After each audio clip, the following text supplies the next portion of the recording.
Mas qual é o nosso maior problema da atualidade? O que faz divisão entre vós e o vosso Deus? O que é? Pecado. Eu quero sair desse assunto. Gostaria de sair desse assunto e ir para um outro assunto para fazer você pular aí no banco de alegria e jubilar diante do Senhor. E gostaria. Mas, irmãos, eu me pego num dia de batismo. Vocês não perceberam nada? Num dia de batismo. Alguém combinou alguma coisa com o pastor Rui? Você combinou com ele? Deve ter combinado. Não combinou. Num dia de batismo, Deus usou o pastor Rui poderosamente. Eu fiquei tão alegre, fazia tempo que a gente não via tantas vidas vindo se render aos pés do Senhor, né? E a igreja também aprendeu um outro versículo que eu estou citando bastante aqui, Mateus 16, 17, né? Pode ler lá, pode deixa seguro aí no Romanos 6 e pode abrir lá. E nós aprendemos a força desse versículo, falamos muitas vezes, mas muitas vezes não aprendemos a força que há na palavra. A palavra rema, né? É versículo 18, aliás, tá? É 16, 18. O 17, Deus fala com o pescador que agora é pastor, que é Simão Bar-Jonas, Simão Pedro, Simão filho de Jonas.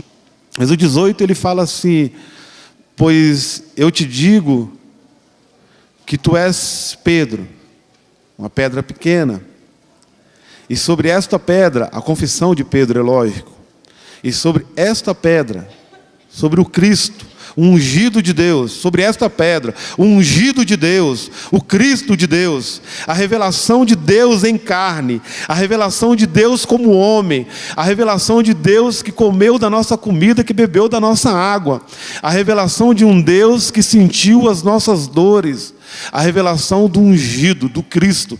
Ele diz: sobre esta revelação, sobre esta pedra, eu edificarei a minha igreja, e as portas do inferno não prevalecerão contra ela. E nós aprendemos que a igreja está em posição de...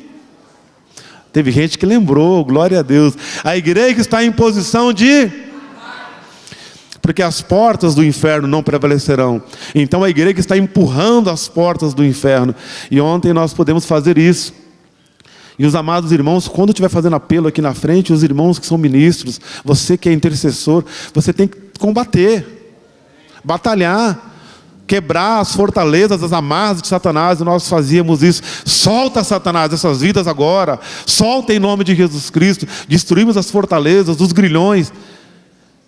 Palavra ungida, com um grupo de intercessão maravilhoso, arrebenta as portas do inferno, destrói as portas do inferno, destrói as fortalezas do inferno. É a igreja do Deus vivo, é a igreja do Deus triunfante, do Deus que triunfou sobre a morte. Vivo está aqui no nosso meio, está aqui conosco, aqui presente no nosso meio.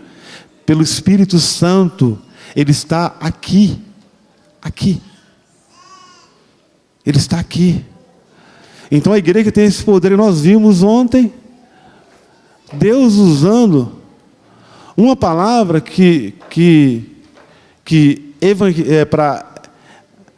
para evangelizar, talvez não seja tão agradável.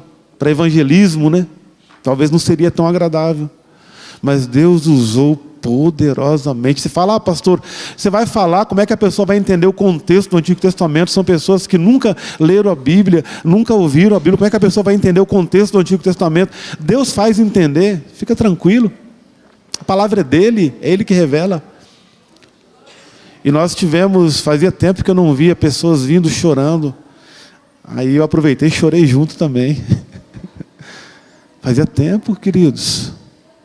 Mas esse maldito pecado, o pecado que a igreja trouxe para dentro das suas portas. A igreja brasileira, vamos falar. O pecado que a igreja brasileira põe no colo e nina ele. O pecado que a igreja brasileira defende. O pecado que a igreja brasileira acomodou ele dentro das suas portas. O pecado que pastores defendem. Defendem o pecado. E o pecado se instaurou dentro das nossas igrejas. E a força é muito grande. Por isso que Deus, nesse púlpito, tem trazido essas palavras. Contra o pecado. Não é fácil, querido, se levantar contra o pecado. Porque nós viemos de vários pecados. Aí se cumpre que nós cremos, e aonde abundou o pecado, superabundou a graça. Então acabou o problema. O problema é que uma pessoa que confessou a Jesus Cristo como Senhor e Salvador, aquele que profere o nome de Cristo, aparte-se da iniquidade. Deus tem esse selo. Qual selo? Ele conhece. Não adianta, querido. Ele conhece os que são seus. Você pode disfarçar muito bem, dissimular muito bem. Eu posso fazer uma imagem muito bacana para as pessoas, ou eu posso querer que as pessoas me vejam assim. Você pode se vestir como crente, você pode falar como crente, aprender o evangeliquez, né? Tem hora que me irrita esse negócio aí de evangeliquez. Sabe quem não sabe o que é evangeliquez? Não é a língua do evangélico, né? Ô varão, ô varoa, é o estreito de Deus, é o estreito de Jeová, não sei o quê. Parece que língua que você está falando, irmão? A pessoa do mundo não entende o que você está falando. É Deus, o que mais? E por aí vão falando. Oi? Ô vaso, ô ungido, ô santo, vem no óleo. Tem hora que, não sei, tem hora que essas coisas deixam a gente meio... Estamos não aguento. Tá nada. Tá nada. Mas não se preocupa não. Deus tem um cálice na mão dele. Deus tem um cálice na mão dele. E nesse cálice que está na mão dele tem o seu nome. Não tem aqueles copos exclusivos? Você não tem lá na sua casa a sua caneca, o seu copo? Então, está lá. Então, tem uma taça na mão dele, está com o seu nome. E está enchendo. Eu não sei que nível que está o meu e o seu. Se derramar, você está perdido. Quando que derrama, pastor? Quando que derrama? Provérbios 29. Simples. O homem que muitas vezes é repreendido e endurece a sua cerviz, será quebrantado ou quebrado de repente, sem que haja cura. O que é isso, pastor? Vem a morte, de repente. Como é que vem a morte? Como que ela vem? De repente, na maioria das vezes. De repente. De repente. Vamos ler esse texto então. Vamos ganhar um pouquinho de tempo. De repente. Então é esse cálice da ira de Deus, ele vem. Por que vem de repente, pastor? É porque está enchendo. Encheu.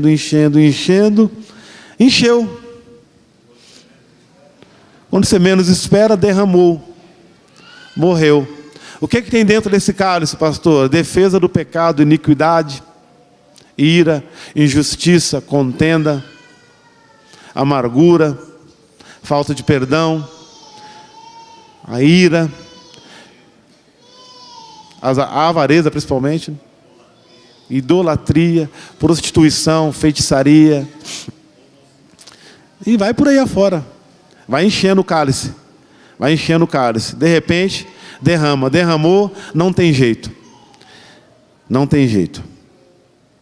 Vamos fazer mais uma vez essa leitura.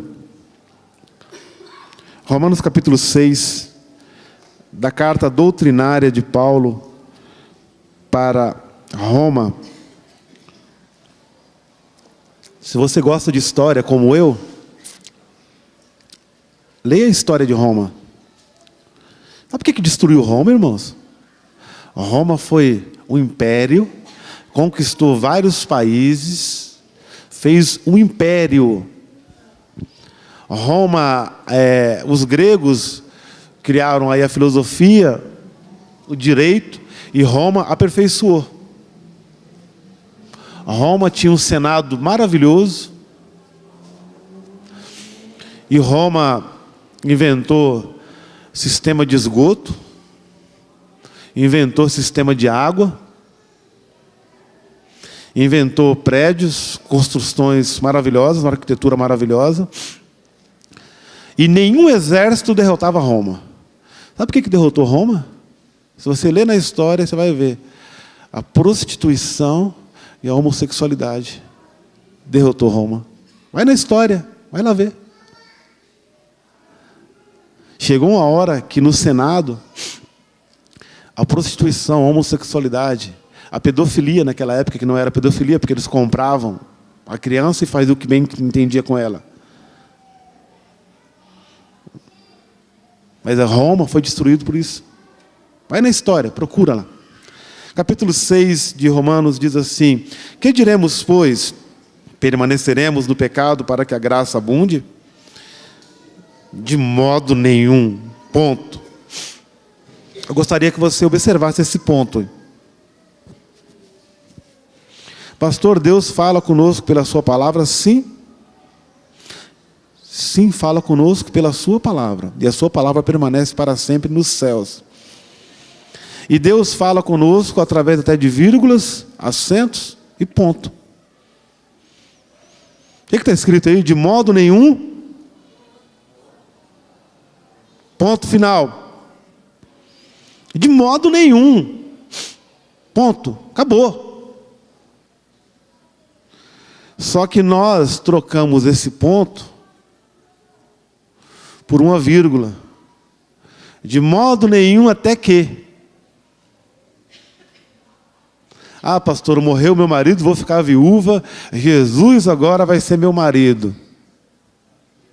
Até que... Não, pastor, é que meu coração palpitou mais forte. E o senhor não sabe, é que meu coração ardeu. Então, até que... Não, pastor, eu vou viver para o Senhor. Vou ser solteira e solteiro do Senhor. É bíblico isso? É. Tem pessoas que fizeram isso. Vou ser uma solteira do Senhor, vou ser um solteiro do Senhor. Só que não põe o ponto, você esquece de colocar o ponto. Aí fica a vírgula. Na vírgula vem até que. Até que. Até que. Então aqui é ponto, irmão, de modo nenhum. Permaneceremos no pecado para que a graça abunde? De modo nenhum. Ponto. Põe um ponto na sua vida, pelo amor de Deus, põe um ponto. Nós... Começa outra frase: nós que estamos mortos para o pecado, como viveremos ainda nele? Onde é que está o problema? Como viveremos ainda nele? Como viveremos ainda nele? Por que ele pergunta? Porque primeiro ele faz uma afirmação: nós que estamos mortos para o pecado. E por que está vivendo ainda nele? Porque não morreu para o pecado. Não morreu para o pecado. É o mesmo caso que eu contei aqui, daquele homem na igreja evangélica, bem, socialmente bem, visto pela sociedade muito bem, a família muito bonita na igreja, a esposa na igreja, tudo muito bem. Só que, vírgula, ele tinha um amante. E ele chega pedindo socorro para o pastor: pastor, me socorre, por favor. Qual é o seu problema, meu irmão? Ele no gabinete do pastor. E ele dizia: o problema é que eu tenho a minha esposa, 3 filhos, eu amo a minha esposa, mas eu também tenho um amante. E eu também amo a minha amante. O que eu faço, pastor? Me ajuda. O pastor disse para ele: Eu só tenho uma resposta para você: a morte. Ele falou, calma, a morte. A resposta para você, meu amigo, é a morte. Ou você morre para a tua esposa e para os teus filhos, esquece que eles existem, morre para eles e vive para essa amante, vai curtir o pecado, vai viver com ela. Ou você morre para essa amante e vive com a sua esposa e seus filhos. Mas a solução para você é uma só, é a morte. Ou você morre para um e vive para outro, ou vive para um e morre para o outro. É a morte. É a proposta aqui do apóstolo. Nós que estamos mortos para o pecado, como viveremos ainda nele? Ou não sabeis que todos quantos fomos batizados em Jesus Cristo, fomos batizados na sua morte? Outra pergunta. Não, Paulo, eles não sabem. Não. A geração do século 21, Paulo, se você estivesse aqui, você ia achar que o juízo final já tinha passado e que a besta já estava dominando aqui. Você ia ficar horrorizado, Paulo, se você estivesse aqui nos nossos dias hoje.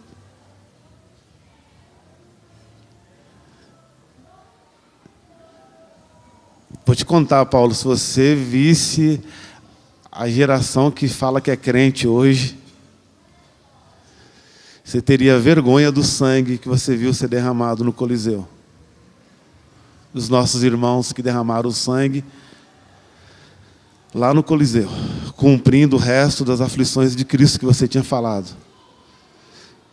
Você teria vergonha. Eu te digo mais, Paulo, você faria que nem Jesus, você faria um chicote e você sairia batendo em muito crente hoje, que você estaria espancando o crente e colocando para fora da igreja. Paulo, se você estivesse no nosso meio hoje, você não faria só essa pergunta. Você ia ficar horrorizado. E ele pergunta, não sabeis que todos quantos fomos batizados em Jesus Cristo, fomos batizados na sua morte? Batismo na morte. Já falei, não vou repetir. Inclusão na morte de Jesus Cristo. Eu aceito a sua morte. Depois que eu aceito a morte de Cristo como a minha morte, eu me incluo morrendo juntamente com Ele, eu não tenho mais medo da morte física. Por que, pastor, que eu ainda tenho medo da morte física? Por que que a morte é um terror? Por que que as pessoas falam nos velórios que a morte é uma agressão? Falaram? Pastor Rui ministrando, a pessoa disse, a morte é uma agressão. A morte é uma agressão muito grande. A morte, ela interrompe sonhos, a morte interrompe projetos, a morte interrompe muitas coisas, pastor. A morte interrompe a vida. A morte é uma violência. A morte é um terror, na maioria das vidas. É um terror. Por que que é um terror? Porque não aconteceu esse milagre aqui. Batizados na sua morte.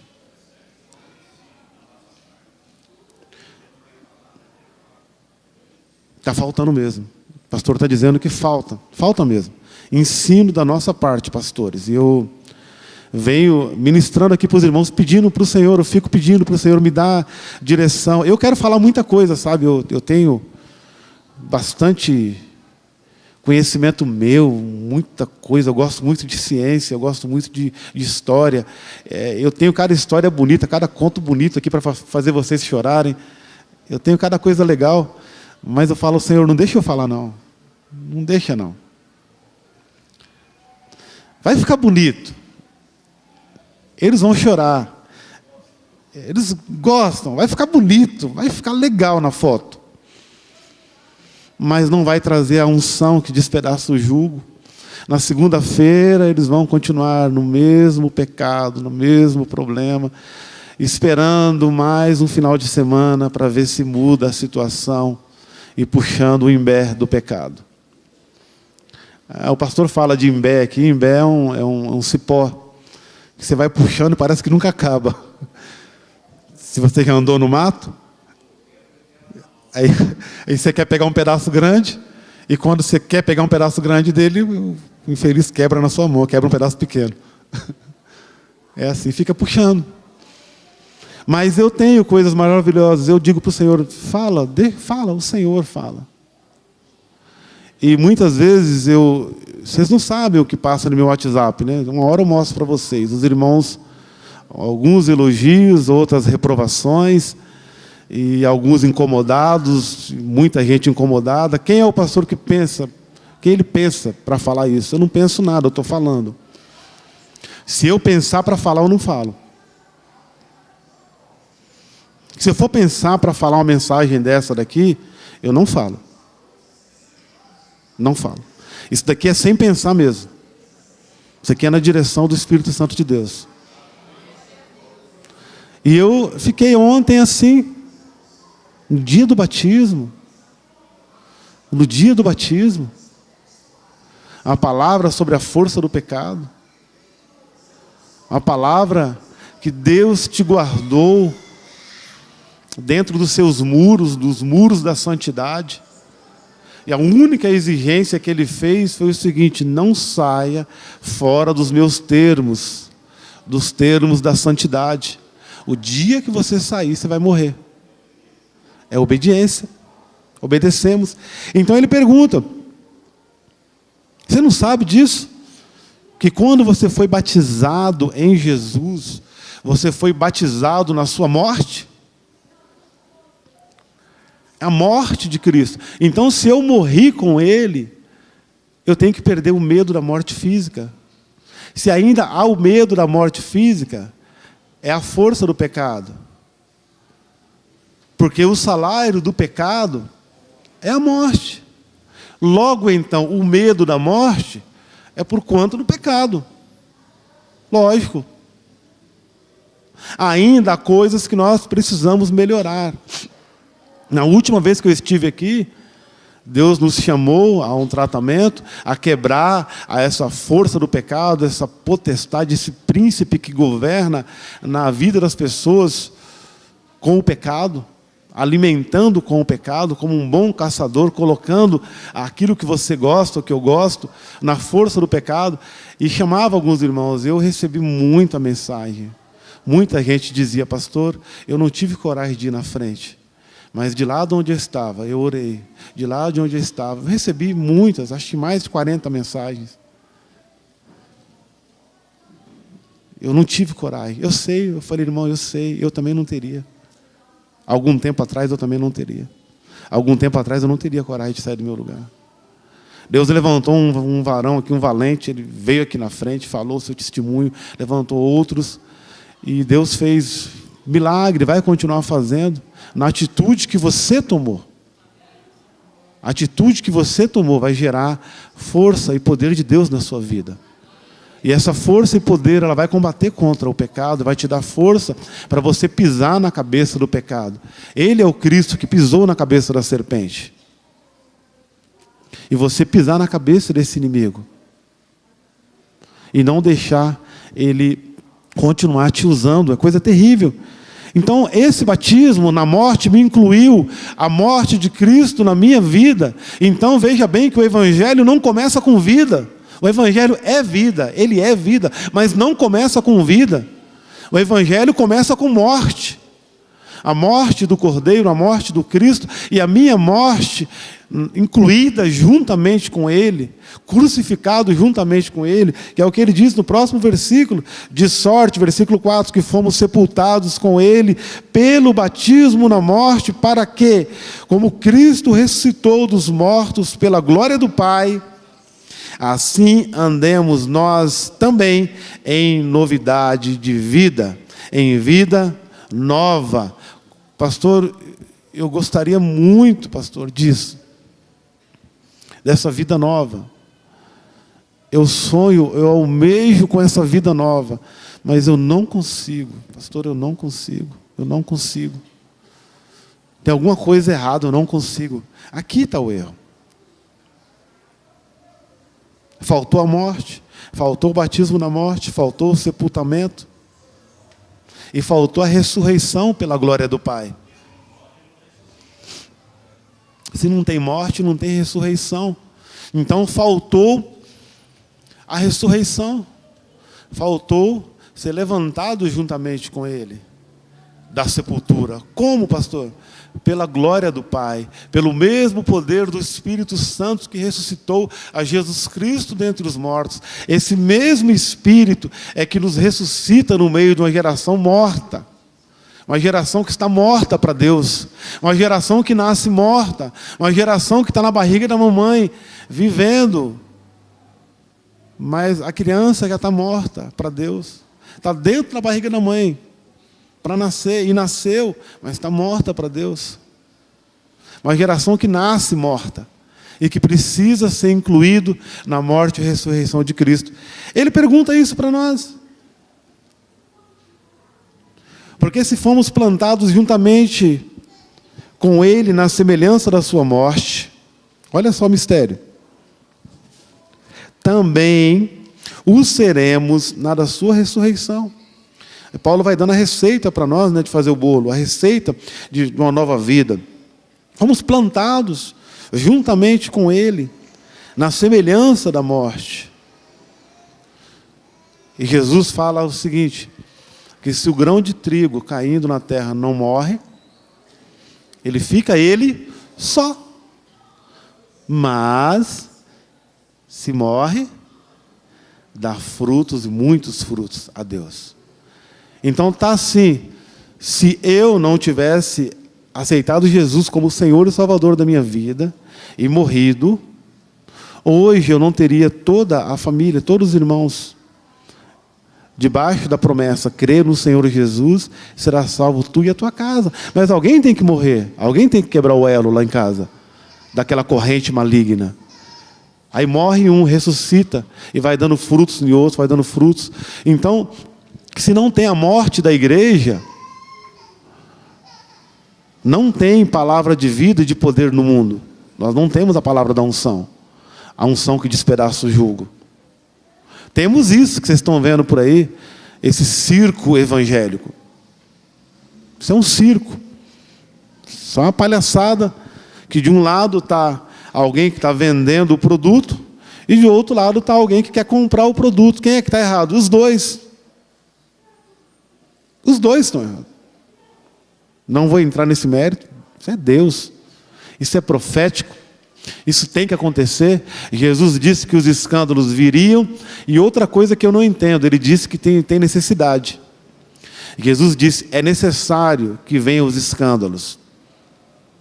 Se ele falou que é necessário, é necessário. Mas ele diz, ai por quem vier os escândalos. É necessário. Então, é com eles. Eles se viram, é com eles. Mas de outro lado tem alguém que quer comprar, por isso que vende. O que nós estamos passando para vocês aqui com muita coragem, com muita ousadia, obedecendo uma direção que Deus tem trazido nesse altar, falando da força do pecado. Por quê? Porque a próxima geração vai ser terrível. A próxima geração vai ser muito pior do que essa. Já está sendo. A próxima geração vão ser de homens e mulheres muito mais arrogantes e presunçosos do que essa. Vai ser de homens e mulheres que vão resistir a Deus, que vão zombar mais e mais de Deus. E você vai dizer, por que Deus não mata? Aliás, você vai desejar a morte deles. Se não é que desejou de alguns já. Você vai dizer, como é que a pessoa fala uma coisa dessa e Deus deixa ficar vivo? Aí tem o sangue de Jesus Cristo, que aplaca a ira de Deus. O sangue de Jesus como uma mão estendida e uma mão amparada, assim, segurando a ira de Deus. Segurando a ira de Deus. Porque por muito menos Deus destruiu nações. E o sangue de Jesus segurando a ira de Deus. Quando Jesus vier na sua glória e arrebatar a sua igreja, tirou a mão. Aí João diz assim, ai de quem estiver sobre a terra.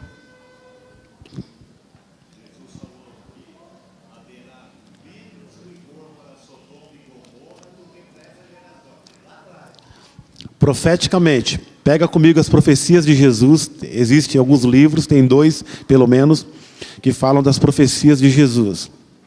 Uma delas, ele disse assim: naquele dia haverá menos rigor para Sodoma e Gomorra do que para esta geração, que já era dura. Ele diz: vai haver menos rigor. Então quer dizer que de Sodoma e Gomorra nós já passamos há muito tempo, né? Sodoma e Gomorra está com vergonha da gente. Está com vergonha da gente. É profético. E aquilo que é profético não tem como interromper. Queridos, pelo amor de Deus, para de olhar para o nosso país, para a realidade do nosso país. Não é problema seu, nem meu, nem de... Para com isso. Você é a igreja do Deus vivo. Para com isso. Desliga o jornal, desliga a televisão. Para com isso. Por quê, pastor? Porque lá em Atos 1:7, 1:6, ele diz assim: Senhor, é nesse tempo que o Senhor vai restaurar o reino a Israel. Agora o Senhor ressuscitou, o Senhor é o Todo-Poderoso, é o Cristo ressurreto. É nesse tempo que o Senhor vai dar uma lição nesses romanos, e nós vamos dar uma bica nesses romanos e vamos colocar eles para fora da nossa nação. E Jesus disse: não vos pertence, não vos pertence, não é da conta de vocês,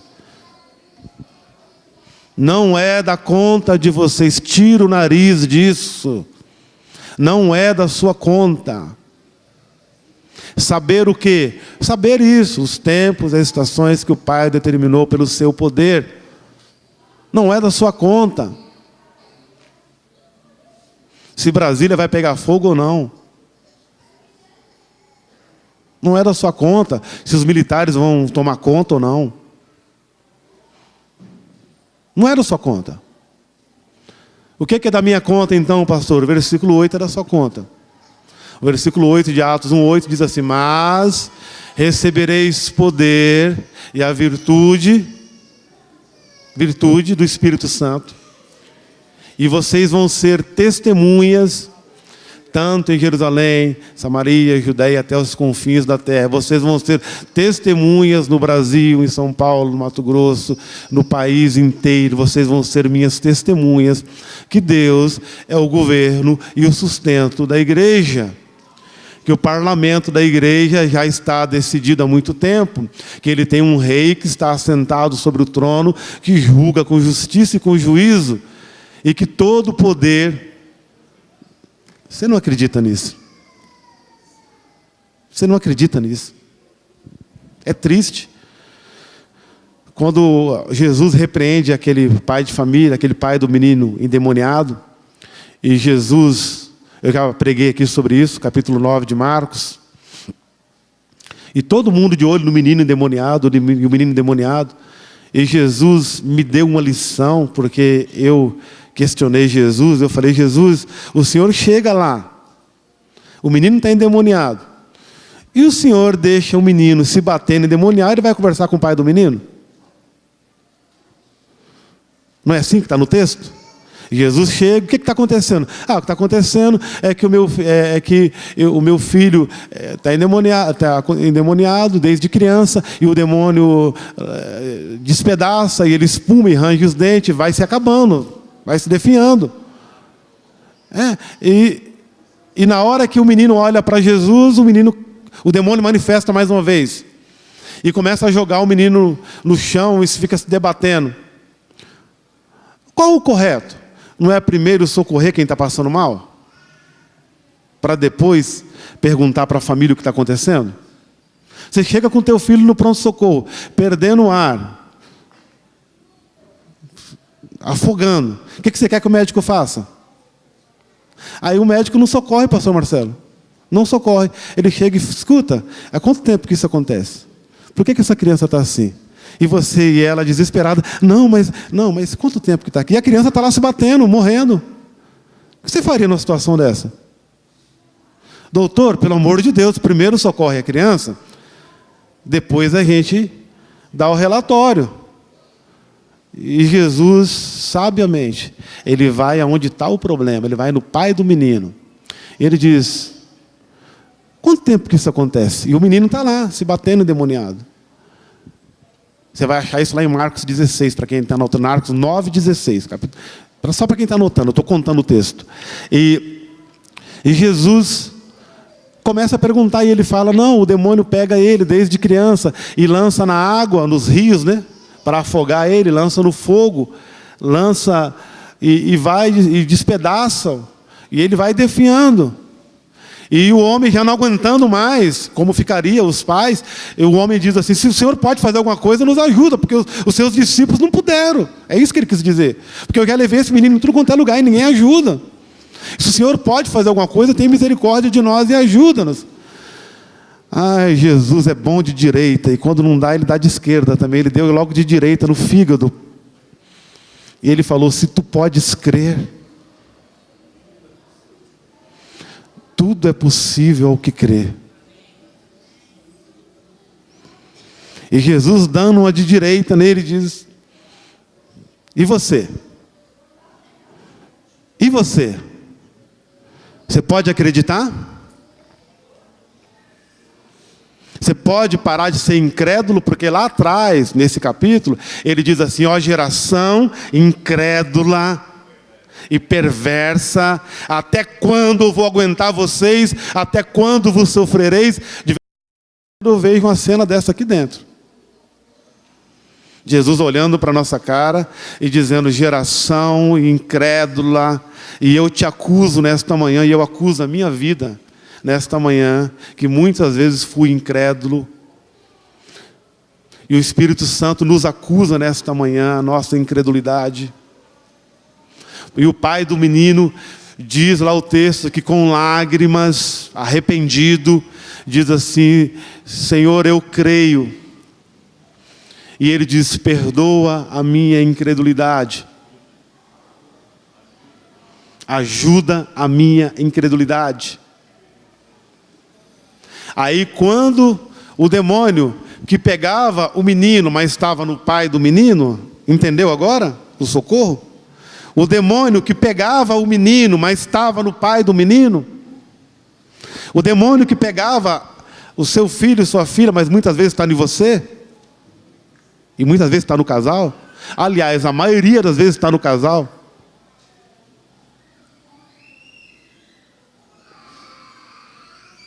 O demônio que está lá na incredulidade. E quando aquele homem reconhece a sua incredulidade, ele pede ajuda. Jesus vira para o menino, aí vai socorrer o menino. E olha para o menino e diz, espírito mudo, surdo, espírito imundo, mudo, surdo, sai dele e não entres mais. E diz que a força foi tão grande da saída do demônio, que o menino ficou como morto. E muitos diziam, agora pronto, agora matou o menino. E Jesus pega na mão do menino e levanta o menino. E lá em casa, a igreja reunida, nós aqui, né? A igreja reunida, aqui em casa.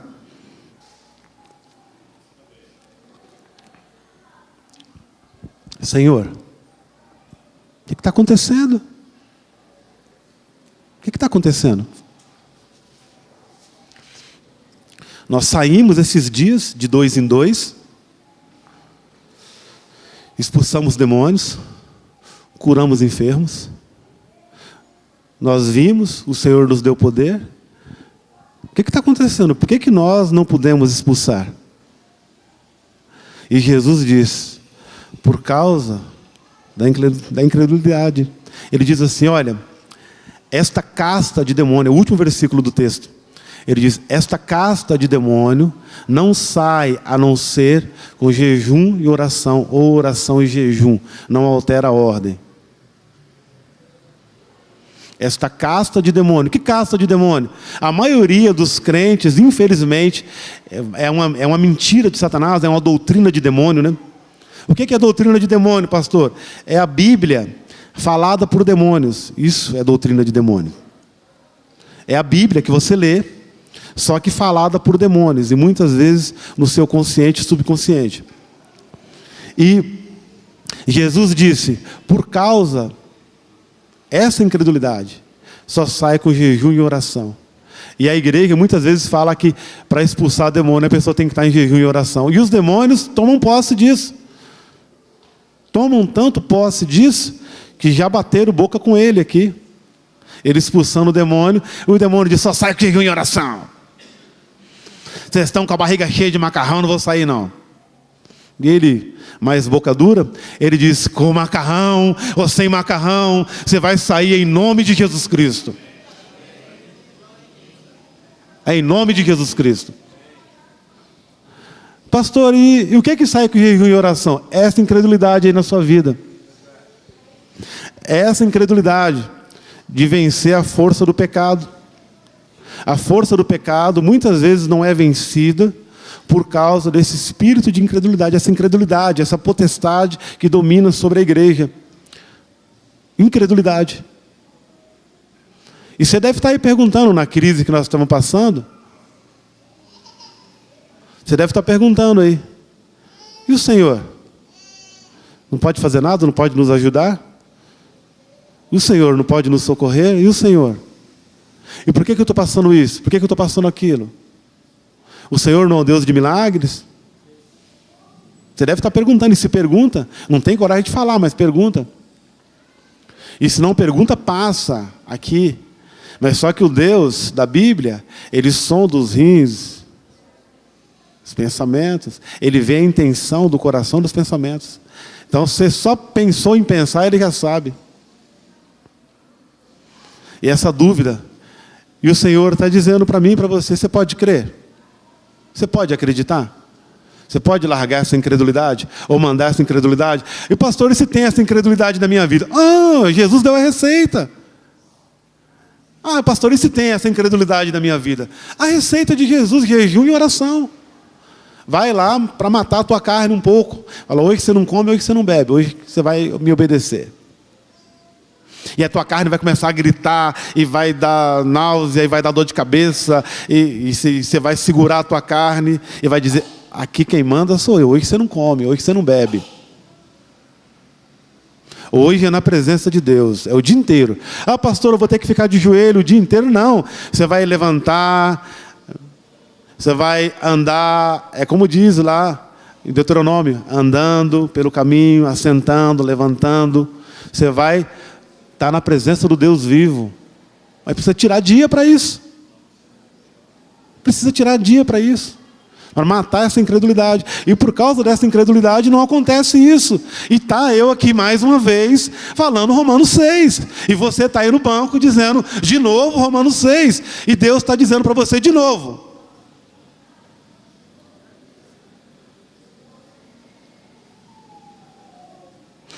Esse capítulo aqui, para mim, é um dos capítulos mais difíceis da igreja receber revelação. É um dos capítulos que mais o demônio se levanta para fazer fortaleza na cabeça da pessoa. Porque muitas vezes o pastor está ministrando aí doutrina de demônio. Onde que é a doutrina de demônio? Aí no banco. O pastor está ministrando e você está aí, não concordo. E eu também já fiz isso, viu, pastor? Não concordo. Isso é pensamento dele. Não concordo. Ele está dizendo aí, mas isso é coisa de homem. E é palavra de Deus. E o demônio está aí na sua mente, aí, ministrando. E pegando a palavra de Deus e torcendo. E torcendo a palavra de Deus. Para que você não creia. Esse capítulo, se fosse fácil, então tudo bem, vamos parar de pregar Romanos 6. Vamos parar. Já resolveu, a igreja toda está em santidade, a igreja toda está na força da unção do Cristo, a igreja está operando sinais, prodígios e maravilhas, porque só se opera sinais, prodígios e maravilhas na unção do Cristo, na santidade dele, na unção. Então a igreja resolveu esse problema, então ninguém prega mais.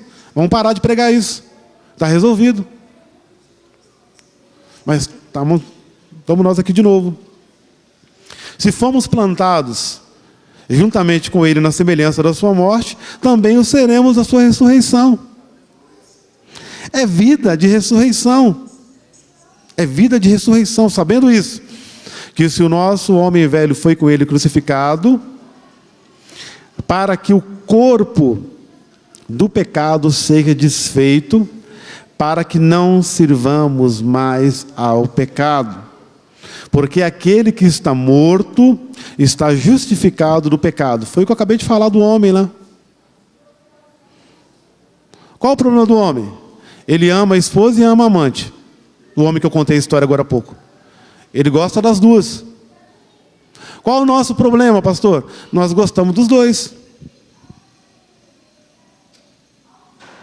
Esse amante que a igreja tem, não digo a igreja de Cristo, mas a igreja brasileira tem, esse amante que chama pecado. É gostoso, né? Mas paga caro, viu? É gostoso, mas paga caro. Dos meus amigos que bebem, eles, pastor, mas cerveja bem geladinha, é gostoso. Eu falei, é mesmo.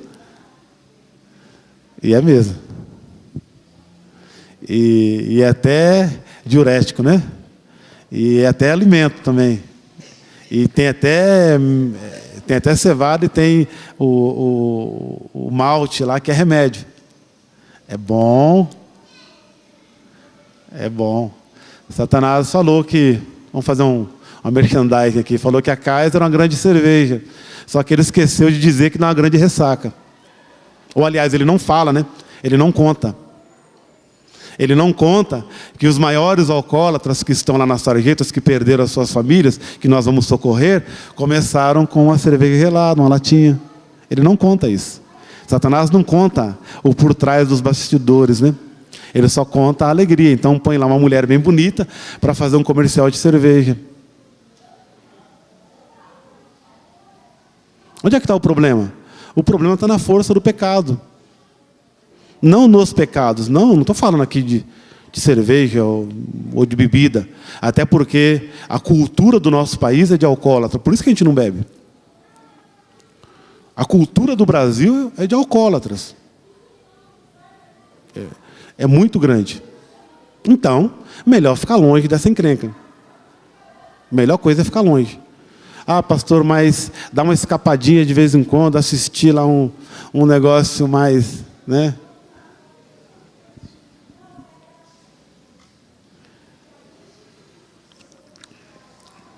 Vou lá ver um filme, pastor, legal. Vai. Vai. Vai lá ver. Não tem nada a ver, pastor. Você tem que modernizar. Temos que nos atualizar, e tem mesmo. O pastor tem que estar atualizado. Mas não atualizado com o pecado.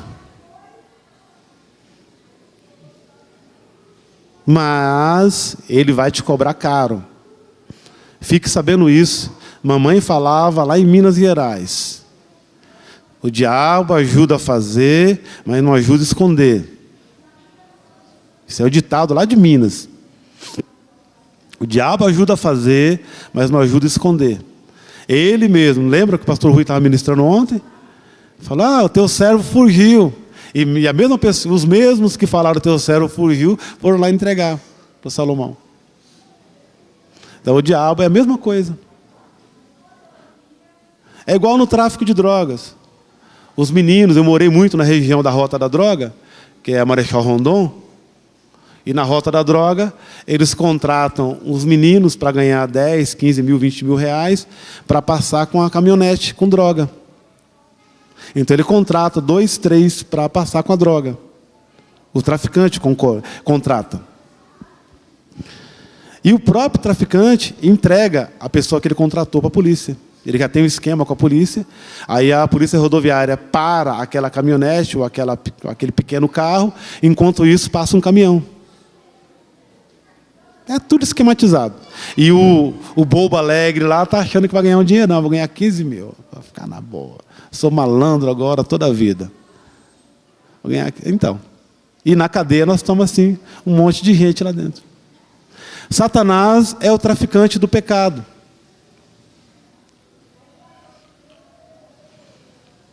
Você não sabe como é que vicia? Não? Eu tive lá dentro, eu te falo. Se vicia assim, experimenta um pouquinho aí. Experimenta um pouquinho. Que nada, isso vai te dar uma luzinha, você vai ficar mais leve. Você não bebe? Começou com a bebida, lembra? Não, você não toma cerveja e não dá a gente não fica mais leve. Então, você não toma uma caipirinha? Você não fuma um cigarro? Então, isso aqui só vai te dar um grauzinho a mais. Você vai ficar numa boa. Você vai relaxar. Aí a idiota vai lá e pega um pouquinho. Eu não estou nem falando do crack, porque o crack é uma vez só, não precisa de duas. É uma vez só. Aí começa. Tapinha na maconha. Não foi assim com a gente? Não foi, Rafa? Foi. Tapinha na maconha. Dá uma maconha. Pega um pouquinho de cocaína. Um pouquinho de cocaína, pega mais um pouco. Da cocaína já dilui ela, põe na seringa. Da seringa já experimenta uma coisa para passar a noite, já compra um adesivo de LSD. Vai experimentar um êxtase. E por aí afora. Não vou dar o nome de todas, não, para ninguém sair comprando. Então, é assim. O tráfico de droga é assim. Aí o traficante quer ganhar um menino para alistar soldados, porque é assim, né? Você tem que ter soldados, porque você é o traficante, você não pode aparecer, então você tem que contratar os soldados. Então você tem que aliciar. Aí você chega no menino, que nem eu vi muitas vezes isso. Menino, você é legal, faz um favor para mim, leva esse pacote ali para mim. Ó, não quero que você se envolva, eu sou do crime, não quero que você se envolva, eu quero que você estude. O traficante falando. Quero que você estuda, só leva esse pacote ali para mim. Te dou 100 conto. O moleque, 100? O moleque já cresce o olho na hora. 100 não? Só para levar um pacote? Na hora. Leva lá. Aí, semana que vem, o traficante diz assim, você é um moleque legal, hein? Você é o bichão, hein?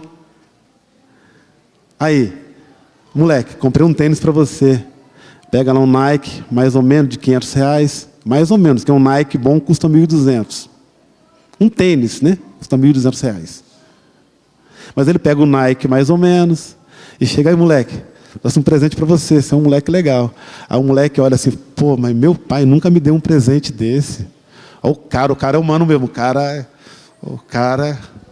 Aí na outra semana o traficante diz assim, escuta, você já viu uma dessa daqui? Aí ele puxa, a quadradona, automática, brilhando, né? Aí ele tira o pente, não, moleque, isso aqui é perigoso. Ele tira o pente, falou tirar o pente para... Isso aqui é perigoso. E põe na mão do moleque, o moleque pega e olha aquilo. Um moleque de 10, 12 anos. Aí o moleque olha aquilo e fica encantado. Porque eu fiquei. Fica encantado com aquilo. Fala, pô, meu pai nunca faria isso, dar uma arma dessa na minha mão. Esse cara, o moleque começa a ver ele como um herói. E começa a trocar a paternidade. E o traficante, o que é que ele precisa? Só de soldados. Ele não quer filho, ele não quer responsabilidade, ele quer soldado. Mas o soldado, todo general, todo capitão, sabe que o soldado primeiro se ganha o coração dele. Se um capitão, se ele tem nas suas mãos o coração do seu pelotão, esse pelotão entra com esse capitão até dentro do inferno com ele. O que o traficante faz? Ganha primeiro o coração. Ganhou o coração, ganhou o moleque. O que o traficante do pecado faz? Ganha primeiro o seu coração. Ele não vai começar com coisa grande. Eu falei bastante da prostituição da internet, né? Falei bastante. Que é o mal que nós estamos vivendo o mal da pedofilia, né? O governo está preparando uma campanha aí, no Disque 100, para denúncia. É uma campanha grande. E eu quero também dar a minha contribuição, denunciando na igreja. Eu tenho em casa 3 horas e meia de gravação só de pedofilia dentro da igreja. Pensa a placa que você quiser de igreja. A placa que você quiser, pensa aí que eu tenho. Qualquer placa. Fala o nome de igreja que você quiser. Pode falar aí que eu tenho. Se quiser, eu mando. Você me dá o seu Facebook ou o seu WhatsApp, eu te mando. Pastores, homens de Deus, entre aspas, de Deus, na força do pecado. Então, eu quero dar minha contribuição para o YouTube, dizer o seguinte. Sabe aquele pedófilo asqueroso, nojento, que pegou as crianças e que maltratou as crianças, que até matou? Sabe o pedófilo?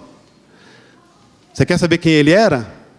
O pedófilo era aquele homem, pai de família, que dentro da casa dele, na madrugada das 2h da manhã, ele sozinho, sem a esposa e sem os filhos ver, ele está lá no computador vendo o site de pornografia. Eu estou voltando atrás, que você está agora. Prendeu o pedófilo lá, pastor. Prendeu lá o pedófilo. E ele pegou 2, 3 crianças, 10 crianças, não sei o que, denunciou. Tá, então eu estou te contando a história do pedófilo. O pedófilo é aquele cara, você que está me vendo no YouTube aí, é você que fica lá no site pornográfico, é você que manda no WhatsApp mensagens e vídeos pornográficos para os teus amigos. Você é o pedófilo de amanhã. Está aqui a minha denúncia. É isso aí. Começa com a brincadeira. E esse maldito desse pecado, e nós não resolvemos Romanos 6 até hoje. Não resolvemos. E precisa ainda, o Senhor está falando. Sai dela, povo meu. Sai da Babilônia. Sai da Babilônia. Ah, mas é só um pouquinho. É o tráfico do pecado. E ele vai dar exatamente o que você gosta. É isso mesmo, ele vai te dar. Tudo começa de pouquinho. Uma dosezinha do pecado, um videozinho de vez em quando, uma conversazinha de vez em quando, e tal, é assim. Mas eu estou dizendo aqui para nós que a igreja precisa pedir socorro. A igreja precisa fazer como esse pai de família, como o pai do menino, o lunático. A igreja precisa pedir socorro. A igreja precisa aprender a pedir socorro. Por causa de uma fábula evangélica. Uma fábula evangélica. Que fábula é essa, pastor? De tal da família perfeita. Se criou uma fábula, uma ficção na igreja evangélica que tem a família perfeita. Ah, pastor, eu pego os meus filhos, eu levo para a escola dominical, e todo mundo pega na mão e tal, e tem a família perfeita, né, está na igreja e tal. Está tudo bem, pastor. Estão indo para a igreja, está tudo bem. Quem falou? E eu não posso falar as coisas que acontecem na minha casa, porque é que os irmãos vão pensar. Afinal de contas, na igreja evangélica, o crente, então põe a roupa de domingo, né? Nós estamos quase que nem os americanos. A igreja batista americana, nós estamos quase chegando neles. Eles bebem, fumam, jogam, fazem de tudo que vocês podem pensar. Aí quando é no domingo, eles põem o terno, gravata, a mulher põe um belo vestido e chapéu. Ah, vê lá no seriado, lá, Todo Mundo Odeia o Cris, Eu, a Patroa das Crianças, são de igreja batista. Nós estamos quase lá, imitando os americanos. Então, no domingo, nós vamos pegar a família perfeita e vamos para a igreja. Só que lá em casa, a família perfeita, a filhinha de 12 anos, está batendo a porta na cara da mãe, dizendo que odeia a mãe. Te odeio. O filhinho de 13, 14, porque descobriu algumas coisas na história, não chegou nem no ensino médio ainda. Ele descobriu algumas coisas na história, então o pai e a mãe agora é idiota, é tapado, é burro, é ignorante. E começa a agredir o pai e a mãe. Ele quer usar a moda do mundo, ele quer se vestir como o mundo, porque os heróis dele estão no mundo, não está na igreja, não está na Bíblia. Não está na galeria de Hebreus 11, os heróis dessa criança. Os heróis dessa criança estão lá fora. Mas ninguém pode saber, pastor, que é meu filho, que é a minha filha, que é meu marido, que é a minha esposa. Ninguém pode saber, porque a igreja tem a imagem da família perfeita. Imagina que eu vou pedir socorro. Que eu vou pedir para a igreja me ajudar? Que eu vou pedir para os irmãos me ajudarem? Imagina que eu vou falar isso. Eu vou expor a minha família, pastor? Você está ficando maluco? Ninguém expõe.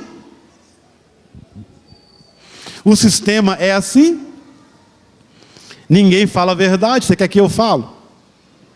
É dizer que eu vou expor a minha família? E por conta disso, está o traficante do pecado, Satanás, lá dentro da sua casa, com um príncipe dentro da sua casa, um príncipe que ele tem lá dentro, da minha família. Tem na minha família, eu estou lutando, expulsando, na minha família toda. Irmãos, que minha família vai todo, né? A sua vai todos. E a gente acha melhor nem ir lá na casa deles, porque o bicho está pegando lá. Então deixa cada um que resolva.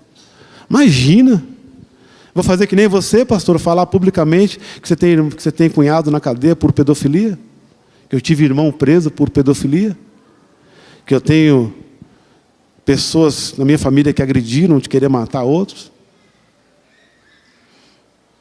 Vou falar da falência do meu pai por causa de bebida, por causa de jogo, por causa de má administração. Imagina, vamos falar essas coisas na igreja? Não. E a família perfeita fica onde? Então não pede socorro. Não pede socorro. Amados irmãos, se você que está preso, só um exemplo, posso dar até dois, mas um deles. Se o cara que está preso na internet, na pornografia hoje, ou a mulher que está presa na pornografia hoje, pedir socorro para o marido, não estou nem falando de fora, estou falando do marido. Pedir socorro hoje. A gente mata o pedófilo de amanhã. Se quem está preso hoje, numa coisa pequena, pede socorro, a gente acaba com o alcoólatra, com o viciado, amanhã. Mas a gente não tira a roupa. Não tira a roupa. Uma das primeiras ministrações que eu disse aqui foi que Deus tinha me mandado tirar a roupa na frente da igreja. E eu não entendia. Eu falei, que negócio é esse tirar a roupa na frente da igreja? E Deus tinha colocado no meu coração, tira a sua roupa na frente da igreja. E eu não entendi, aí Deus me deu sonhos, e no sonho aparecia faltando um pedaço de roupa, e eu ficava com vergonha e corria. Aí Deus falou, tira a sua roupa na frente da igreja. Aprende a andar nu. Aí Deus foi revelando, eu entendi. Lá no Éden, esses dias Deus usou um homem de Deus para falar isso. Eu falei, glória a Deus, eu já tinha isso no coração. Veio confirmando. Lá no Éden, os dois nu. Nu. Casal, marido e mulher perfeito, nus. Um diante do outro, nu. Quando veio o pecado, o que colocou? A roupa. Um se escondeu do outro. Não estava nu, não era marido e mulher? Por que ela se cobriu? Raciocina comigo, não era só os dois no jardim do Éden? Não era só os dois? E por que ela se cobriu e ele se cobriu? Você estava com vergonha de quem? Do marido? Estava com vergonha da mulher? Ué. Pois Eva se escondeu de Adão e Adão se escondeu de Eva. Até hoje os casais são assim. Uma das coisas mais difíceis que tem para um homem é ficar nu na frente da sua esposa. Se esse cara falasse para sua esposa, olha, eu estou com meu coração ardendo, e aquela irmã lá da igreja, estou falando da igreja mesmo, vamos rasgar logo o verbo, né? E o meu coração está batendo mais forte, e eu estou assim, e ele falar para a esposa, me ajuda em oração, porque eu estou sendo tentado nessa área. Mas e o medo da esposa meter a mão na cara dele, ou ficar irada com ele, falar um monte para ele? Porque é isso que ela vai fazer mesmo. Porque ela também está se escondendo dele, ela não revela quem ela é para ele, então é mais fácil agredir. Então, quando alguém tira a roupa na nossa frente, a primeira coisa que vem é a agressão. Está ficando louco tirar a roupa na minha frente? Entra uma pessoa pelada aqui na igreja, o que vocês vão fazer? Rapidamente vai correr os diáconos aí, pegar alguma coisa para cobrir, né? Porque a nudez nos afronta. Afronta os olhos. Fica nu. Mas se esse cara confessasse para a mulher dele, ele não seria o pedófilo de amanhã. Se esse cara confessasse para a mulher dele, ele não estaria largando a esposa com os filhos e morando com a amante. E se essa mulher confessasse para ele, ela não seria aquela amargurada lá da frente. Mas ela não consegue. Por quê? Porque se criou na igreja evangélica, por causa da força do pecado, a família perfeita. Então vocês procuram na Bíblia, tá? Vocês façam uma investigação na Bíblia, procure e mostra para mim a família perfeita na Bíblia. Eu tenho o meu estudo, só que demora umas 2 horas de ministração para falar um pouquinho da família perfeita que não existe e existe. Não existe e existe. Não existe dessa maneira que nós queremos. Porque nem o meu Senhor, nem Jesus Cristo, nosso Senhor, teve esse privilégio da família perfeita. Não lembram? Os seus irmãos dizem para ele. A incredulidade de quem, diz o texto? É João 7, né? A incredulidade de quem? Diz o texto, a incredulidade dos irmãos de Jesus. E um pouco mais atrás, estava a mãe dele e os irmãos querendo prendê-lo como louco. Enlouqueceu, saiu de casa, saiu andando por aí com um grupo de amigos e deixou tudo, largou a marcenaria, a carpintaria, largou o ofício que ele tinha, largou tudo e saiu, enlouqueceu, está andando por aí, vai a Maria e os irmãos para prender Jesus. Vai levar para casa, amarrar e levar para casa, que está louco. Então, se nem o Senhor teve esse privilégio, você está procurando isso? Agora tem uma promessa para nós. A promessa do Cristo para nós é que diz que na fé de Abraão seriam benditas todas as famílias da terra. Nós misturamos bênção com perfeição. Diz que a nossa família vai ser bendita. Vai ser bendita. Ainda que aquele menino, minha senhora, esteja lá nas drogas e perdido, a Bíblia diz que a tua família vai ser perfeita em Cristo. Em Cristo. Vai ser bendita em Cristo. Vai ter bênção em Cristo. Mesmo que está lá na droga, mesmo que está lá perdido, vai ter bênção em Cristo. Mas nós não falamos e não pedimos socorro. Por causa disso, quando pede socorro, já quebrou tudo em casa, já acabou tudo. Quando o pastor chega, não dá para fazer mais nada, já arrebentou tudo. Já está indo embora, já está com a mala arrumada. Aí pede socorro para o pastor. Já arrumou as malas para ir embora, já preparou os papéis do divórcio, já não tem mais o que fazer. Aí você chega. Mas por que as pessoas não falam? Porque o sistema evangélico criou essa mentira. Para que essa mentira? Para encobrir a força do pecado. Porque se a gente falar a verdade, vai mostrar o pecado. E nós queremos esconder ele. A maioria das pessoas que estão na mão do traficante da droga ou do pecado, tanto faz o paralelo aí, quem está no traficante da droga é aquele cara socialmente que ele trabalha, como os meus amigos na época, de segunda a sexta, ele trabalha no escritório, mas ele quer dar um tirinho na cocaína de vez em quando. Aí ele passa, você vai aqui na Água Estaiada, tem 3, 4 bocas, o cara passa com a sua Mercedes ou com o seu Land Rover, ele passa, entrega o dinheiro, faz a volta no quarteirão, na luz do dia. Vai lá agora que você vê. E ele dá a volta no quarteirão e pega a droga e vai no seu belo carro importado usar a droga. Porque na sociedade ele tem que ser um bom homem ou boa mulher. Ninguém pode saber. Não é isso que nós fazemos? Na sociedade da igreja, nós temos que parecer que somos crentes irrepreensíveis, porque senão o que vai falar o pastor Dirceu? Ah, vocês têm medo do pastor Dirceu, mas não conseguem encarar ele? Fala pelas costas, não tem coragem de falar na cara dele? Se você não consegue encarar esse homem, e quando você for encarar o Cristo, no tribunal de Cristo, como é que vai ser? Você não consegue encarar homens como nós, que temos as mesmas dificuldades que você tem. 1 de Pedro 5,9. Sabendo que as mesmas aflições se cumprem entre os vossos irmãos no mundo. O meu telhado também é de vidro. Vocês acham que eu não sei que vocês têm os problemas que eu tenho? Se eu tenho, por que vocês não vão ter? Vocês não são melhores nem piores do que eu? Se está acontecendo na minha casa, na minha família, está acontecendo por aí. Então, e também não se sinta menosprezado ou inferior por isso. Se está acontecendo na sua família, irmão, tenha certeza, está acontecendo por aí. Mas peça socorro. Peça socorro. Peça socorro. tem unguento, tem bálsamo em Gileade, tem cura na casa do Senhor. Então, por causa disso. Então, se o nosso homem velho foi com ele crucificado, para quê? Para que o corpo do pecado seja desfeito, para que não sirvamos mais ao pecado. Porque aquele que está morto para o pecado, está justificado do pecado. Acabou o problema. Eu morri para o pecado. Eu morri para esse amante. Como disse um amado que teve coragem de vir aqui, ele falou, prefiro a morte. Como disse o meu amigo lá que eu fiz a proposta para ele, para sair da droga, pede para Deus te matar se você voltar para a droga. É melhor a morte do que voltar para a droga. Então você, o que eu estou falando? Pede para Deus te matar. Se você está com problema, pede para Deus te matar.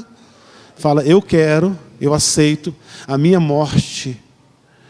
Juntamente com o teu Filho Jesus Cristo, eu quero ser incluído nessa morte, me mata.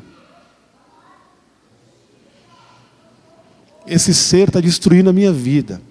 Esse ser está acabando com a minha vida. Eu pareço bom, gentil e muito bem na frente de todas as pessoas. Mas lá em casa, eu estou me acabando.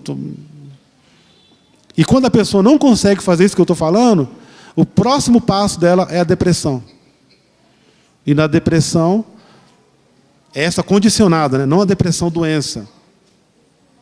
Tem pessoas que vem uma enfermidade, chama depressão, e ela vem do nada. Eu não estou falando dessa, eu estou falando da depressão que você condiciona ela, você vai entrando. Você vai entrando nela. Você vai fazendo uma redoma, você vai protegendo, você vai se protegendo, porque dói. Meu menino está lá com abscesso, está lá em casa, ardendo em febre, tomando antibióticos, porque não pode encostar. Não dá para respirar mais profundo, porque dói. Então, o que ele faz? Ele protege o lugar. Ele protege, é lógico. Furúnculo. Quem teve sabe o que eu estou falando. A pessoa protege de longe, ela fala, para aí, não passa perto. Quem está com furúnculo, quando a pessoa chega a uns 3 metros de distância, ela fala, não me abraça. Não é assim? Quem está com furúnculo, não me abraça. Cuidado para encostar em mim. É a mesma coisa do furúnculo aí do pecado. Não convive comigo. Não me abraça. Eu não posso me revelar. Então, o que o Espírito Santo está falando para nós aqui nesses dias? Para a gente romper com a força do pecado, assumir a nossa posição de mortos, crucificados e mortos com Jesus Cristo, e assumir a nossa ressurreição em Cristo. Por que o pastor vive falando aqui no poder da ressurreição? No poder da ressurreição. Você já viu ele orando assim? Já viu? Por que ele ora assim? No poder da ressurreição. Demônio, em nome de Jesus Cristo, no poder da sua ressurreição. Enfermidade, em nome de Jesus Cristo, no poder da ressurreição do Cristo. Por que fala isso? Porque é o poder da ressurreição. É o mesmo poder que levantou a Jesus Cristo dentre os mortos, que vai te levantar também. É o poder da ressurreição que te levanta. É o poder da ressurreição que levanta a tua casa, levanta a tua família. É no poder do Cristo, do ungido de Deus. E nós precisamos desse poder para que o corpo do pecado seja desfeito. Deus me deu um texto, eu quero ler com vocês. E me incomodou muito esse texto. Amós, capítulo 5. Deus me dava esse texto e eu não entendia. Eu vim entender ontem. Amós, capítulo 5. Amós está logo vizinho do Joel, vizinho do Naum, vizinho de Obadias. Tem na Bíblia, está aí na Bíblia. Amós, capítulo 5. Diz assim, predição da ruína de Israel. Deus é tão misericordioso, eu só vou ler, tá, queridos?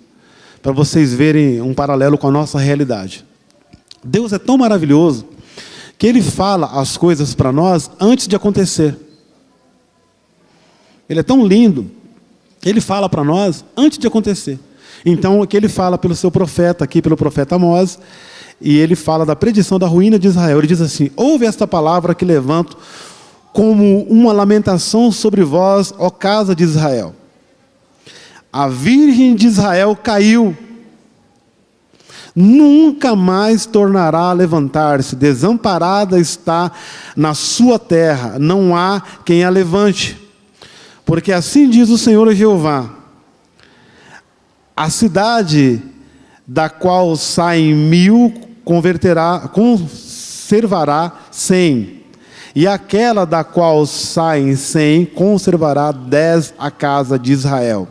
Porque assim diz o Senhor, a casa de Israel: buscai-me e vivei. Olha o conselho: não busqueis a Betel, nem venhais a Gilgal, nem passeis a Berseba, porque Gilgal certamente será levado cativo, e Betel será desfeito em nada.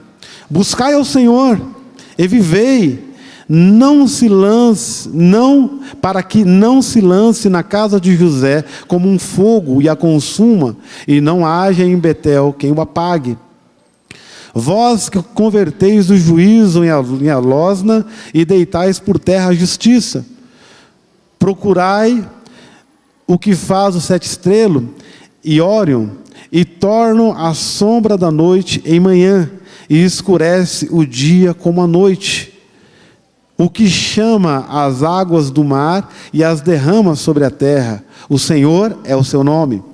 O que faz vir súbita destruição sobre o forte, de sorte que vem a assolação contra a fortaleza. Aborrecem na porta ao que repreende e abominam ao que falam sinceramente. Portanto, visto que pisais o pobre, e dele exigis um tributo de trigo, edificais casas de pedras lavradas, mas nelas não habitareis, vinhas desejáveis plantareis, mas não bebereis do seu vinho, porque sei que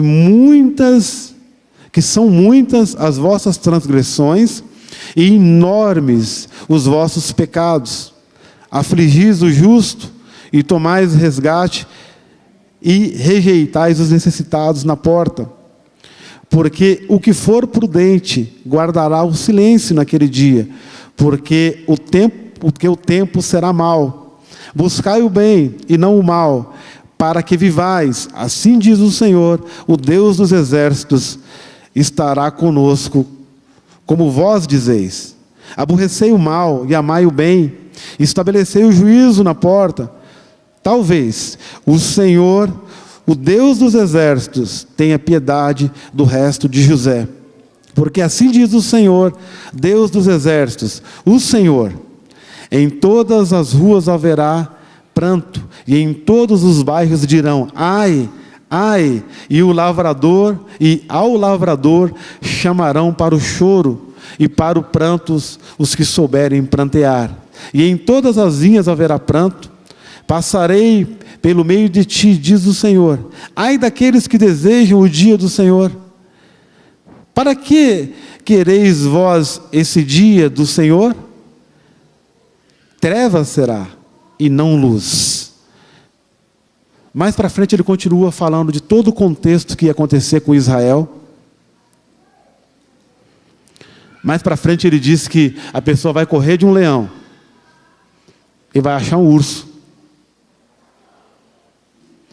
Então, o Senhor, por causa da força do pecado lá em Israel, ele faz uma predição daquilo que iria acontecer. O que Deus está fazendo conosco nesses dias?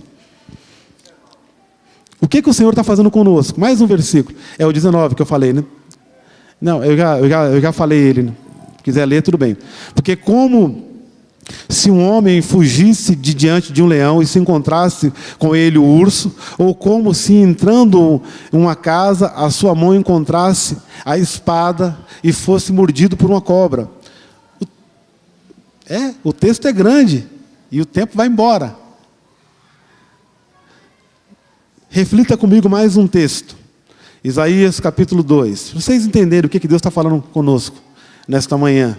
Ou nesses dias, né? Deus está falando, Isaías capítulo 1, melhor. Isaías no capítulo 1. Por que eu estou lendo, pastor? Porque acho que eu já falei bastante. Acho que já falei muito até. Visão de Isaías, filho de Amós, a qual ele viu a respeito de Judá e Jerusalém, nos dias de Uzias, Jotão, Acás e Ezequias, reis de Judá. Ouvi, ó céus, e presta ouvidos, tu, ó terra, porque fala o Senhor. Criei filhos e exalcei-os, mas eles prevaricaram contra mim. O boi conhece o seu possuidor, e o jumento a manjedoura de seu dono. Mas Israel não tem conhecimento, o meu povo não entende. Ai da nação pecadora, do povo carregado de iniquidade, da semente de malignos, dos filhos corruptores, deixaram ao Senhor e blasfemaram do Santo de Israel, voltaram atrás. Por que seríeis ainda castigados? Se mais vos rebelareis, toda a cabeça está enferma, todo o coração fraco. Desde a planta do pé até a cabeça não há nele coisa sã, senão feridas, e inchaços e chagas podres não exprimidas, nem ligadas, nem nenhuma delas amolecida com óleo. Está falando aqui do furúnculo, né? A vossa terra está assolada, as vossas cidades abrasadas pelo fogo, e a vossa região, os estranhos a devoram em vossa presença, e está devastada como em uma subversão de estranhos. E a filha de Sião ficou como a cabana na vinha, como a choupana no pipinal, como cidade sitiada. Se o Senhor dos exércitos não nos deixasse algum remanescente, já como Sodoma seríamos, e semelhante a Gomorra. Ouvi a palavra do Senhor, vós, príncipes de Sodoma, prestai ouvidos à lei do vosso Deus, vós, ó povo de Gomorra, de que me serve a mim a multidão dos vossos sacrifícios? Diz o Senhor: já estou farto dos holocaustos de carneiros e de gorduras e de animais nédios.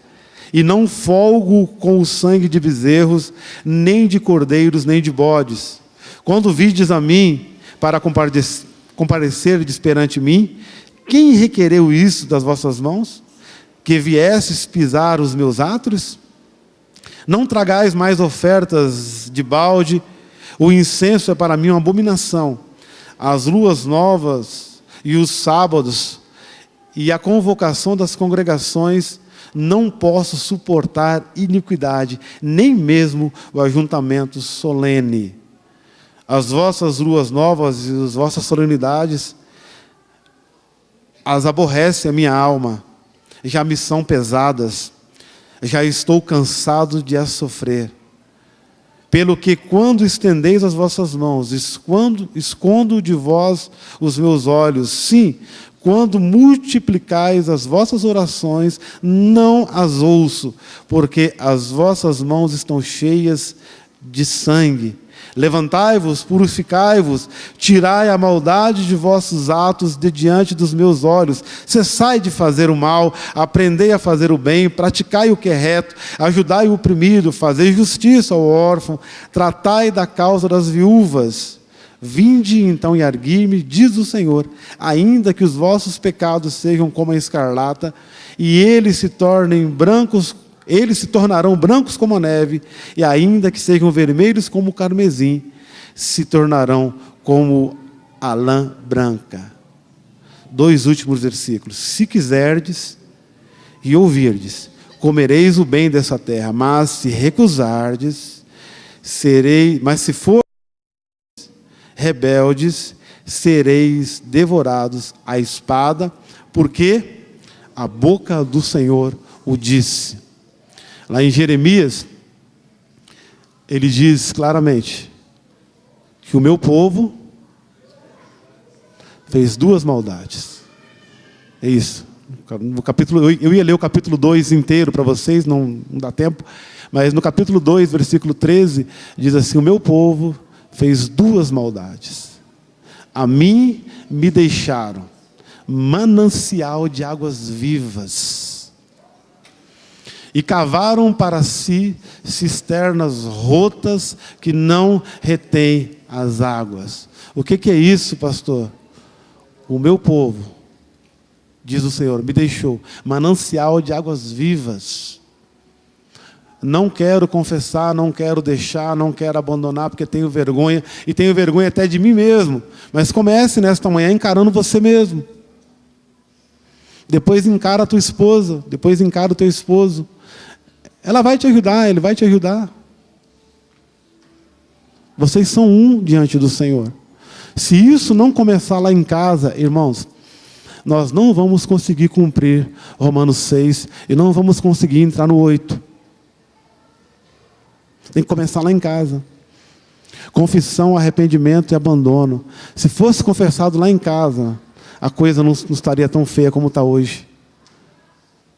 Deixa teu filho falar, tua filha falar. Pergunta, mas a gente não quer nem perguntar, né? Nossa, eu vou perguntar para o meu filho o que aconteceu lá na escola. Vai que ele fala alguma coisa, deixa quieto, melhor nem perguntar. Vou perguntar para minha filha o que aconteceu lá na escola. Vai que fala o que eu não quero ouvir. Mas pergunta. Pergunta. Deus está dando uma chance para nós aqui no Ministério Parque América. Não que somos melhores ou piores que os outros. Deus está dando uma chance porque Ele quer levantar um povo seu aqui. Zeloso de boas obras. Um povo que se arrepende do mal. Um povo que vai buscar socorro nele. Um povo separado para uso exclusivo de Deus, um povo levantado no poder da sua ressurreição, um povo agindo nessa esfera da ressurreição, do ungido de Deus. Ah, pastor, eu preciso de unção, um pastor ungido para... Não, você não precisa de um pastor ungido, até porque não tem um pastor ungido. Não tem isso. Tem o Cristo. A palavra Cristo significa ungido de Deus. Ele é o ungido de Deus. E vós tendes a unção do santo. Ele é ungido. É que nós queremos ser ungidos, né? A unção que tem em nós, é Ele em nós. Ele é o Cristo. Ele é o ungido de Deus. E por sua habitação em nós, a unção passa através de nós. Mas eu preciso fazer um concerto com esse Cristo. Eu preciso fazer um concerto, uma aliança. Vocês ouviram bastante o pastor falar sobre aliança nas quartas-feiras. Você precisa fazer uma aliança. Te convido a ter coragem de vir aqui numa quarta-feira. Te convido a ter coragem de vir aqui numa quarta-feira a ser ministrado pelo Espírito Santo de Deus. Vem aqui. Aqui mesmo. Deus tem levantado essa igreja nesse temor, nessa unção contra o pecado. Esse homem deu a vida dele, junto com a sua esposa, deram as suas vidas. Se você perguntar para eles, eles vão falar para você que os anos passaram e eles nem viram. Eles deram as suas vidas pregando contra a força do pecado e falando da regeneração. Nessas duas doutrinas. Falando da força do pecado, combatendo contra o pecado e falando da regeneração. Por que isso, pastor? Para levantar uma geração de valentes, de guerreiros, de homens e mulheres de Deus que vão estar prontos e aptos para guerrear nessa geração que nós estamos entrando, que é a geração do anticristo, é a geração perversa, é a geração de homens cruéis, de homens que não vão ter dó. Deus está te levantando nesta manhã para isso. É por isso que nós estamos com essa palavra, ouvindo essa palavra. Por isso que Deus está levantando. É por isso que a irmã vem falar de família. Glória a Deus pela vida da Karina. E Deus leva para o problema lá na família, pecado. A gente quer sair por outro lado, Deus não deixa. Vem o pastor Rui ministrar um batismo, não consegue sair para o outro lado, Deus não deixa. Por que Deus está fazendo isso conosco nesses dias? Porque a força do pecado ainda é muito grande. Então você, homem de Deus, mulher de Deus, se levante nesta manhã. Se levante nesta manhã crendo. Você acredita no que nós lemos aqui no início dessa mensagem? Que as portas do inferno não prevalecerão contra a minha igreja. Você é quem? Igreja do Deus vivo. As portas do inferno não prevalecerão contra a minha igreja. As portas do inferno não prevalecerão contra a minha igreja. Lá na tua casa, as portas do inferno não prevalecerão contra a minha igreja. Igreja começa lá em casa. Você acredita nisso? As portas do inferno não prevalecerão contra a minha igreja. Fique de pé, diga assim: as portas do inferno não prevalecerão contra a minha igreja. As portas do inferno não prevalecerão contra a minha igreja. As portas do inferno não prevalecerão contra a minha igreja, diz o Senhor. As portas do inferno não prevalecerão contra a minha igreja. Se levante nessa força lá na tua casa, na força da ressurreição, no mesmo Espírito que ressuscitou a Jesus Cristo dentre os mortos. Se levanta, homem. Seja sacerdote da tua casa. Se levanta na tua casa. Se levanta do lado dessa mulher que está clamando muitas vezes sozinha. Se levanta do lado desse homem que muitas vezes está clamando sozinho. Vocês são sacerdotes das vossas casas. Não deixe esse traficante acabar com as vossas vidas.